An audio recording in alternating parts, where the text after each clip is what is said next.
condições. Olha, vamos agora, terminamos a fala dos nossos convidados aqui na mesa. Tem aqui, no mínimo, 6 pessoas que estão pedindo, como alguém mandou o recado aqui, por amor de Deus, peça para o senador para que eu tenha direito a alguns minutos. O que nós poderemos fazer aqui, de forma muito tranquila, já virou 7. O problema é que eu não posso dar a palavra para todo o plenário. O praxe aqui, nas audiências que eu presido, pessoal, é que o plenário escolha 3, 4 pessoas para falar pelo plenário, porque, senão, todos, legitimamente, querem usar a palavra. Mas é bom lembrar que, quando a gente monta uma mesa, os painelistas representam o plenário. Os painelistas representam o plenário. Não dá para nós montarmos uma mesa, senão não precisaria mesa daí, né? Ficam todos no plenário e eu passo a palavra um por um. Então, com os painelistas representam o plenário, eu e os painelistas terão que fazer as suas considerações finais, porque cada um disse aqui o que estava acontecendo. Um ouviu o outro, e vão ouvir alguns do plenário, e depois eles têm que ter o direito também de expressar as suas considerações finais. São 7 convidados. Eu vou fazer um apelo, porque, às vezes, alguém no plenário já aconteceu, a gente combina o jogo, depois tenta jogar o plenário contra a mesa. Vocês sabem, quem é sindicalista sabe muito bem que isso acontece, né? Então, eu vou alertar antes. Eu não vou aceitar que ninguém, de forma esperta, porque daí perde a razão, não cumpra o combinado e tenta dizer que não é democrático e tal, porque mais democrático que nós temos sendo impossível. Eu não indiquei ninguém, deixei livre a composição da mesa e a mesa foi montada. Então, eu vou assegurar, não para 3, para os 7, mas são 3 minutos para cada um. 3 minutos para cada um. Eu aprendi na vida que você tem que ser direto nas suas colocações na busca de solução. Não dá para que cada um contar naturalmente tudo aquilo que gostaria, eu até entendo, da sua indignação mediante uma situação como essa. Então, está combinado o jogo? 3 minutos, e eu passo a palavra para os 7 e não para os 3, cada um de forma objetiva, diga o que entenda que tem que dizer. Eu só peço que se mantenha o nível na forma que a mesa fez. A mesa aqui foi firme, contundente, mas também não descambou para ataques fora do limite, eu diria, da razoabilidade. Aqui a mesa toda se portou, no meu entendimento, num alto nível, sem deixar de fazer as suas considerações. Então, os primeiros 3 minutos para a senhora advogada Lilian Beatriz Fidelis Maia. Lembramos, temos que começar, desde a primeira, a respeitar o critério dos 3 minutos.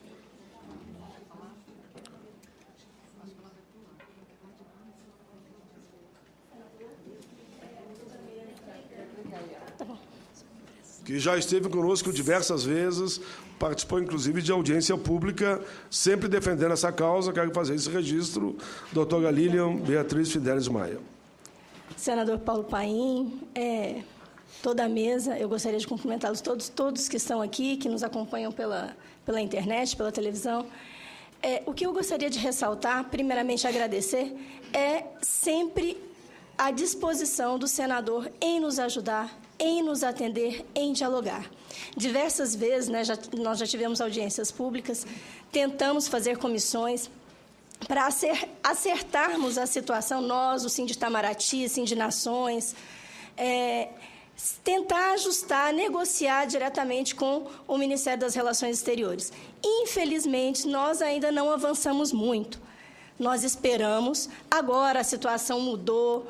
Temos a Aflex, naquela oportunidade tínhamos apenas a Operação Despertar, agora nós temos a Aflex, que representam essas pessoas que estão lotadas, né, contratadas locais nos postos no exterior, que o Itamaraty agora, o Itamaraty, Ministério das Relações Exteriores, nos abrace, também como trabalhadores da casa. E que juntos com o Sindi Itamaraty, a Aflex, nós consigamos formar, dialogar e chegar a um consenso para resolver a situação desses trabalhadores que estão no exterior, que são parte não são servidores públicos, mas são contratados locais e são parte da força de trabalho do Brasil no exterior. Então, assim, faço esse apelo, aproveito meu tempo para fazer esse apelo ao diálogo do MRE conosco. Tá? Estamos prontos para dialogar e irmos a um consenso. Só para dizer, quando toca a campainha, tem mais 1 minuto.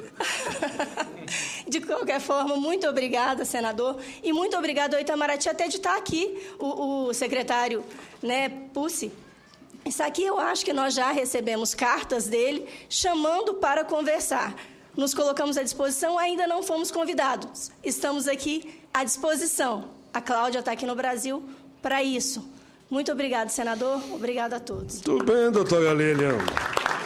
Usou 2 minutos e meio, porque eu lhe interrompi 2 vezes. Eu acho que deu o recado de forma direta e objetiva e já apontando caminhos para nós resolver os impasses. Meus cumprimentos. Passamos a palavra agora ao doutor Flávio Werneck, Sindicato dos Policiais Federais do DF. Doutor Flávio teve que sair. Muito bem. Passamos a palavra a Maria do Carmo Peixoto, servidora pública no exterior. Aqui. Em primeiro lugar, eu agradeço muito ao senador essa oportunidade, porque, assim como nosso colega também do Sindicep, eu já estive no seu gabinete algumas vezes, Excelência, para pedir um socorro, porque eu fui assediada moralmente e sexualmente lá em Ramallah, na Palestina, e não tive nenhum apoio, a não ser sair com a fama de louca de lá. E eu, inclusive, recentemente tive 3, estou com 3, naquele dossiê que eu passei para Vossa Excelência, eu coloquei os atestados de sanidade mental. Antes de eu ir para lá, e, recentemente, porque a divisão de pessoal não só tem me discriminado atualmente, me negando condições de voltar a trabalhar no exterior, também está aí, com todo respeito ao nosso ministro aí, recém-promovido, uma pessoa muito digna, que me tratou muito bem todas as vezes que eu o procurei.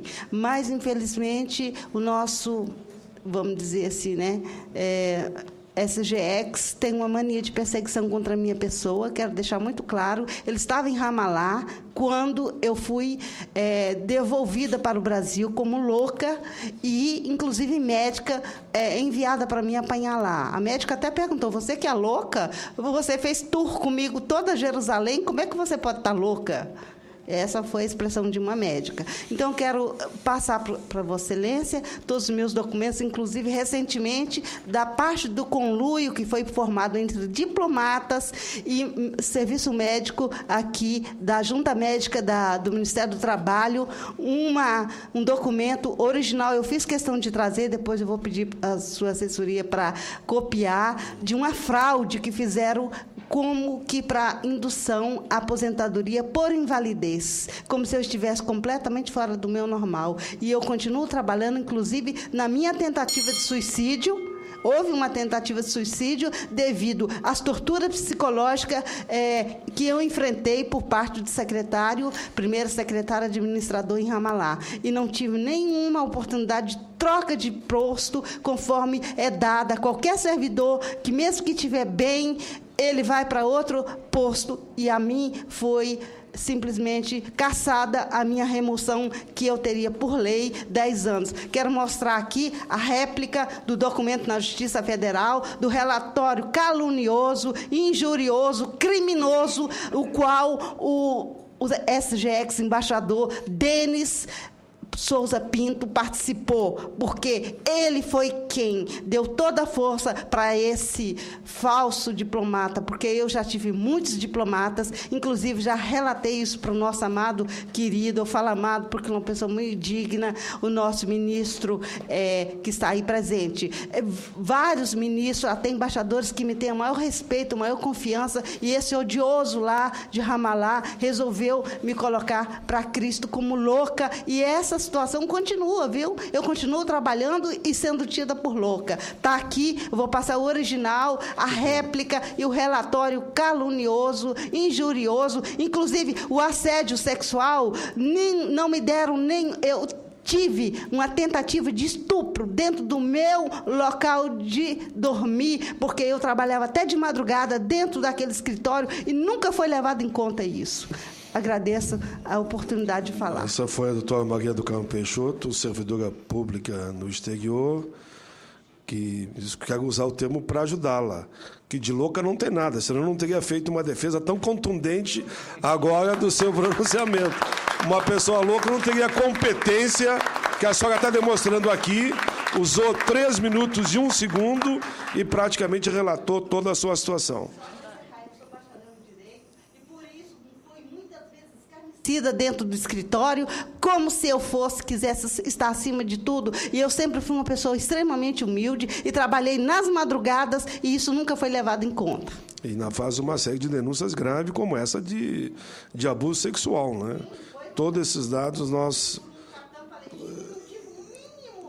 Ajuda, pelo contrário, o relator aqui diz e prova que o secretário Luiz Otávio Ortigão de Sampaio diz que eu fiz questão de abrir oportunidades para tanto para os assédios sexuais dos 2 taxistas quanto para a tentativa de estupro, que eu suportei tudo isso para permanecer no exterior e ainda fui mandada como louca para Brasília. Obrigada. Desculpa ter me excedido. Ficou claro o seu ponto de vista e a gravidade da denúncia. Passamos agora a palavra à servidora da Embrapa, a senhora Débora Calheiras. Bom dia a todos. Obrigada, ao senador Paulo Paim, pela oportunidade de colocarmos a situação gravíssima que a gente tem dentro da Embrapa. Obrigada, senadora Ana Rita, e principalmente ao senador Eduardo Suplicy, que nos trouxe essa possibilidade de participar dessa audiência pública. Como o nosso companheiro Vicente Almeida, presidente do nosso sindicato Simpaf, colocou, nós temos normas autoritárias. A Embrapa foi criada na época da ditadura e ainda mantém, infelizmente, essas práticas. E o assédio moral é institucional, de toda a linha hierárquica da empresa, infelizmente, com omissão e conivência com a situação que acontece provocada pelas chefias. A ouvidoria é omissa e conivente, a comissão de ética da empresa é omissa e conivente. Eu sou uma cientista, bióloga, e trabalho com a questão ambiental, e eu falo que dentro da Embrapa a questão ambiental sofre perseguições a quem realmente quer trabalhar, a quem realmente quer colocar a ciência a serviço da sociedade. Por que assuntos polêmicos são considerados como transgênicos? O Código Florestal, a questão dos agrotóxicos. Por quê? A quem interessa que os cientistas brasileiros fiquem calados, principalmente na Embrapa, né? E as questões ambientais, no meu caso, as hidrelétricas, que foi motivo de audiência pública aqui na Câmara dos Deputados, as hidrelétricas que estão, as PCHs, na Bacia do Alto Paraguai, colocando em risco a conservação do patrimônio nacional, que é o Pantanal mato-grossense. Isso foi um dos motivos, né, porque eu sofro assédio há vários anos, um dos motivos mais graves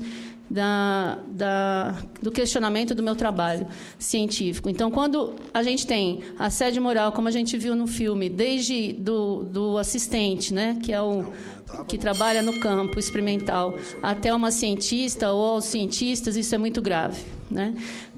A ciência tem que ser a serviço da sociedade e não ficar calada.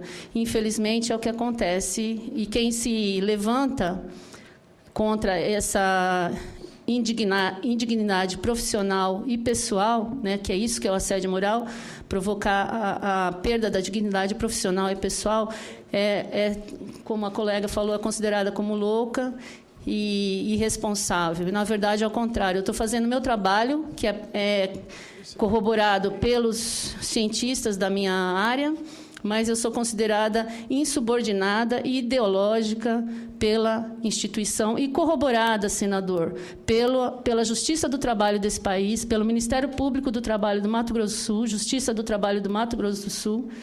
O INSS não admite o assédio moral como fator causal de doenças do trabalho, como a depressão. Isso é gravíssimo, né? A gente está sem, como os outros colegas falaram, sem base legal, né? O Ministério Público do Trabalho, mesmo com o programa de assédio moral no Mato Grosso do Sul, corroborou a tese de que eu sou insubordinada e ideológica. Agora, eu sou insubordinada em relação... Eu aqui falo claramente, eu sou insubordinada em relação à falta de ética profissional e à falta de ética pessoal. Obrigada.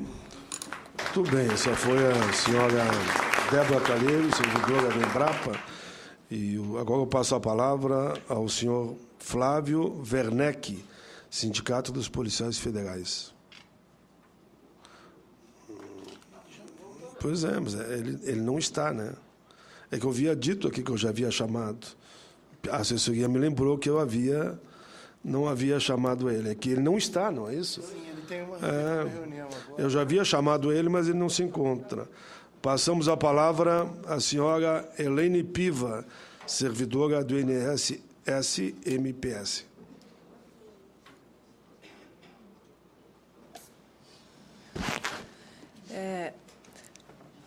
Obrigada pela oportunidade. Eu vou ser rápida. Eu acho que a maior dificuldade que as pessoas que estão sofrendo, que estão sendo assediadas, passam, é a dificuldade de se fazer ouvir.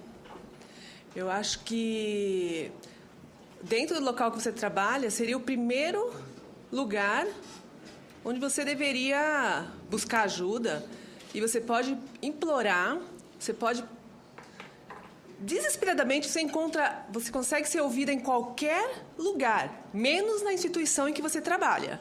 Então, quer dizer, você pode colocar o que você passou, você pode ter provas de tudo, mas no final, quer dizer, foi o que aconteceu comigo. Eu consegui ser ouvida, fui na ouvidoria do servidor, na Justiça Federal, está tudo em andamento ainda, mas assim, no local em que eu trabalho, eu tentei conversar da pessoa que me assediou, que está lá com e-mails, com provas, até o ministro da Previdência Social, passando por todos os lugares, e eu não consegui falar com ninguém. Quer dizer, é diálogo zero, e eu acho que esse é o pior, assim, eu sinto que as pessoas entendem que ouvir a pessoa que está sendo assediada é o mesmo que concordar que a pessoa está sendo assediada. Essa é a maior dificuldade, assim, que eu tenho enfrentado. De tudo que... Quer dizer, provar, você consegue provar tudo. Agora, conseguir ser ouvida, zero.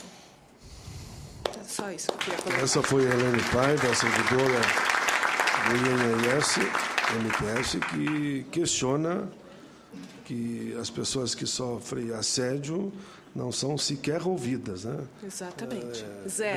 É grave. Nós tinha que ter ouvidoria, no mínimo, em cada departamento, para que as questões fossem levadas e não chegasse uma situação que chegamos hoje. Eu tenho uns 10 e-mails de tentar conversar com todas as pessoas lá. Nem lhe ouviram. Com ninguém. Lá dentro, com ninguém. Gravíssimo. Passamos a palavra nesse momento ao senhor Rubens de Araújo, presidente da Poli Senado Federal, Associação dos Policiais Legislativos do Senado Federal. Senhores membros da mesa, senhor presidente, eu queria falar para os amigos que estão aqui que não é privilégio de vocês o assédio. Aqui dentro do Senado, Casa Revisora e Feitora das Leis, acontece assédio moral, infelizmente. Aposentei agora no dia 27 de março, após 42 anos de serviço. E fui terrivelmente assediado moralmente aqui dentro do Senado. Tá? Busquei ajuda junto ao primeiro secretário, junto a todos os segmentos da administração do Senado. Infelizmente, como a colega falou, encontrei tampão no ouvido da administração. A 8.112 diz que é dever do servidor levar ao conhecimento da autoridade competente as irregularidades de que o servidor tiver ciência. E eu caí na esparrela de fazer isso e fui marginalizado aqui dentro. Tá? Cheguei ao ponto de ser proibido de me aproximar do Senado 500 metros. Fui submetido à inspeção médica 3 anos, 3 vezes no mesmo ano, e sob forte escolta armada, de .40 e tase. Tá? Tive meu ponto falsificado pelo diretor da Polícia do Senado, Ralph de Andrade Mendonça e Pedro Ricardo. Levei ao conhecimento da administração pública e ninguém não tomou providência. Eu cheguei ao ponto de buscar os remédios jurídicos, colocando as vísceras do Senado junto ao Judiciário. Eu fui obrigado a processar o primeiro secretário por omissão, tá? Por prevaricação. Ninguém tomou providência. O assédio moral ele tem 3 resultantes. Ou o servidor suicida, ou ele pede demissão, ou ele abate o assediador. E eles são bandidos. Quem faz isso é bandido muito corajoso, porque homem tem limite. Tudo na vida queima. E tudo depende do ponto de ignição. Eu fui obrigado a pedir minha aposentadoria, tá? E coloquei em face da omissão da administração do Senado, em face de não tomarem as devidas providências do assédio moral. A nossa polícia é a única polícia do mundo que não tem formação. Eu, como presidente da associação, levei o conhecimento. Nós temos a Constituição, o artigo 5º, inciso 13, diz que todo trabalho, ofício e profissão é lícito, desde que obedecida a devida formação que a lei estabelece. E isso acontece dentro do Senado. E nós não temos essa formação. Tá? O mal do protegido é o protetor. Eu fui fuzileiro naval durante 5 anos, fui do corpo de bombeiro, era mergulhador antes de vir para cá, e cheguei dentro dessa casa vislumbrando que a casa é feitora das leis, ela deveria cumprir as leis, e eu me decepcionei. Então, gostaria de estar registrado, senhor presidente.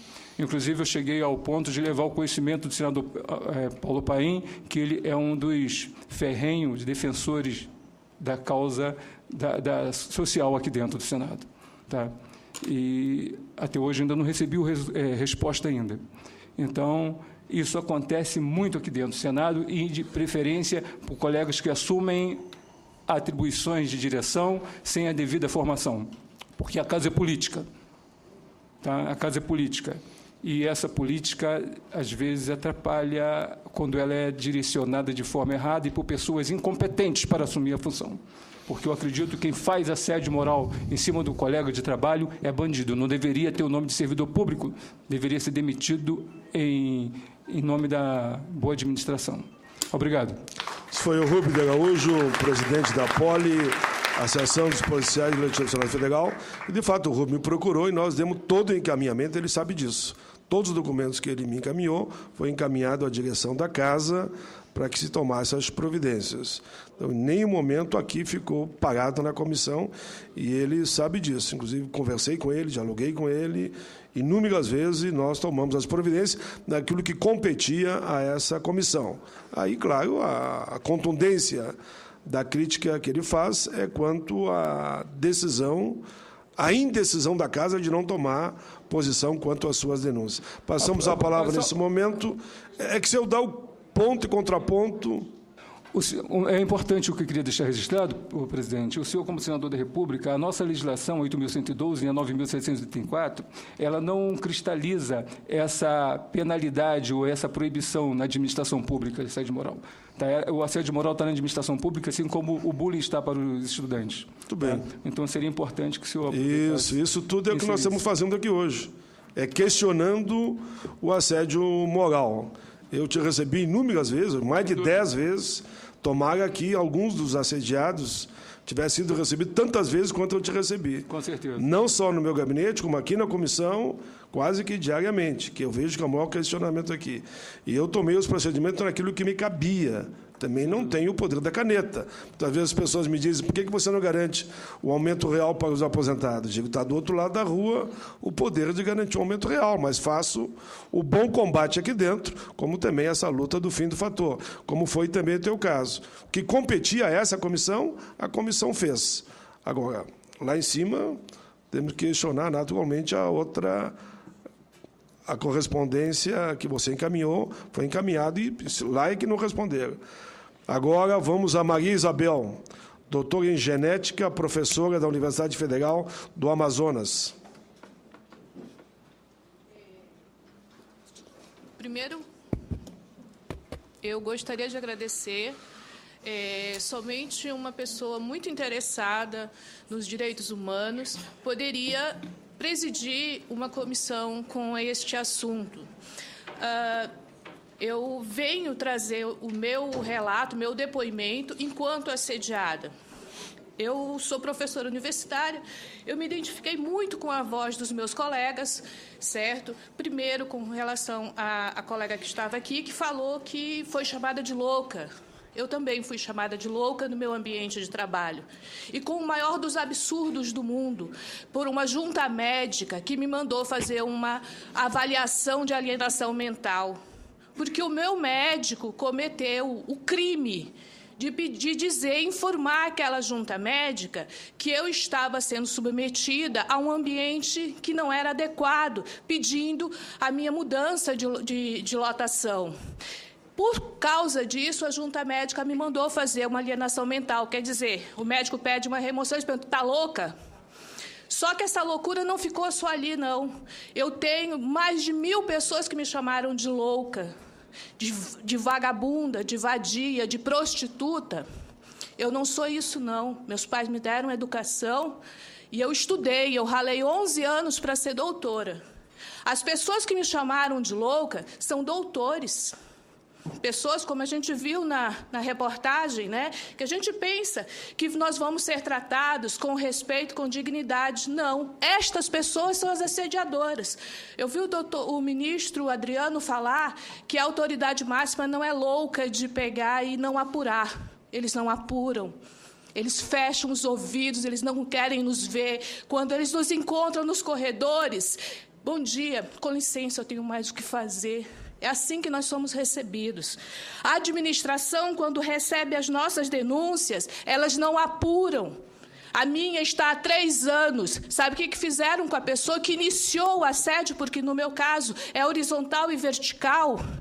Nada. Aposentaram a pessoa que pegou e me assediou, com 24% de aumento na aposentadoria e também com o agradecimento de bons trabalhos prestados. Eu quero saber se o que ele fez comigo é bom trabalho e se o serviço público reconhece isso. Eu fiz uma segunda denúncia. A Procuradoria disse que são questões insignificantes. Eu quero saber dos procuradores da Advocacia Geral da União se a minha saúde é insignificante.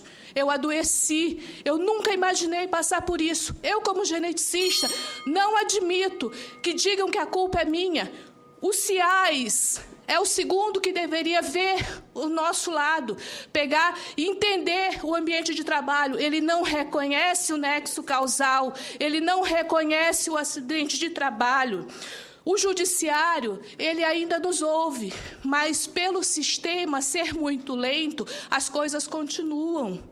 Eu entendo. Os médicos, os nossos médicos não contêm na grade curricular deles o tema de assédio moral. Eles não sabem fazer o nexo causal entre o assédio moral e a doença, a depressão, como disse nosso colega, que não é reconhecida como doença do trabalho, mas não foi da genética dos meus pais que eu adquiri a depressão que eu tenho hoje. As pessoas dizem assim, não são loucas, mas a gente é obrigada a tomar tarja preta. Isso é vergonhoso. É vergonhoso a gente entrar no nosso trabalho e se sentir mal, tendo doutores nos chamando de loucos. Todas as nossas angústias a gente reclama, mas ninguém nos ouve. Senador, muito obrigada, muito obrigada. Eu trouxe aqui muito bem documentado, tenho provas, tenho gravações, tenho muita coisa, mas a gente não encontra lá fora quem possa nos escutar. Muito obrigada.